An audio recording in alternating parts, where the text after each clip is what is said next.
In May 2024, a spectacular multicolored light show flooded the skies across the world.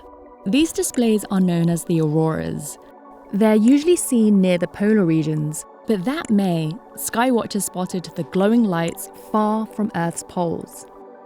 People were witnessing the biggest geomagnetic storm in over 20 years. This storm was so intense. It was the most intense in 2 decades. This was one of those large events that we've been talking about for years. It all began from this active region on the Sun.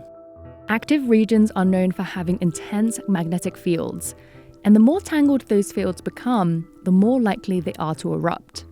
We watched the active region evolve, and we thought that this might be something to watch and might be something active. Eventually, the active region unleashed a chain of huge solar eruptions directly towards us. What made it so strong was the fact that there was so much energy put off by the sun. It was really great conditions for the perfect storm. On May 10th, the eruptions reached Earth, triggering a global disruption to Earth's magnetic field, known as a geomagnetic storm. It was rated a G5, the rarest and strongest type. The powerful storm pushed auroras to appear in unusual places like Arizona in the United States and Perth in Australia.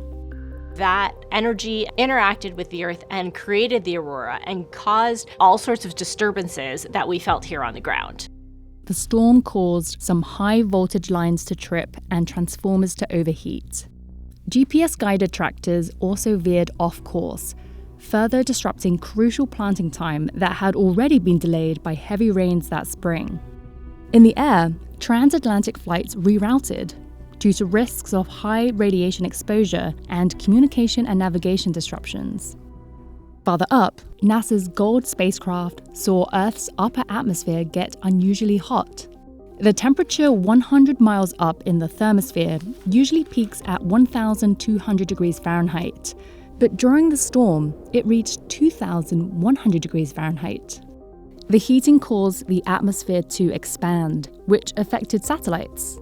There were thousands of satellites that had to move their orbits because the storm was coming through.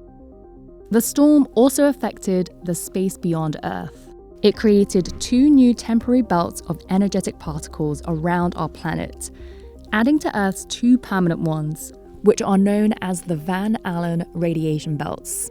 The particles in these belts can harm orbiting satellites and astronauts heading for deep space, so NASA studies them closely. As the Sun rotated, the active region eventually moved away from Earth and redirected its outbursts towards Mars. On Mars, NASA's Curiosity rover saw solar particles from the storm. The rover also recorded the biggest surge of radiation since it landed in 2012. If an astronaut had been on the Martian surface, they would have received a radiation dose equivalent to 30 chest X-rays at once. With spacecraft throughout the solar system and modern cameras in so many people's pockets, the storm was the most well-documented in history. There's lots of data. We're able to actually use that data to understand things and predict more and more how this is going to affect our Earth. Although the storm passed within days, NASA will continue to learn from the observations for years to come, helping us better prepare for the next big storm.